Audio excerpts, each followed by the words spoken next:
Hurmatli kuzatuvchilar, 3-marta video olishim. Mashinaga shu darajada ko'p navorot qilingan. 1 minutda o'tib ketibdi-da, hammasini aytsam. Qaranglar. Polni 100% shumka qilingan, tomi, boshqasi, krishasi hamma yeri qilingan. 100%, 2 sloy, 3 sloy. Obshipkalarcha ko'cha qoplangan. Shu darajada 2024-yil ishlab chiqarilgan, shu darajada zo'r Cobalt'imiz keldi.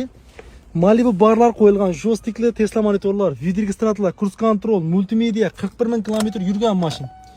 Avtomat korobka, kardinal chexol, evakuator polik, linonim hamma narsasi qilingan. Mijikarning dahshatlari qo'yib turibdi mashinaga.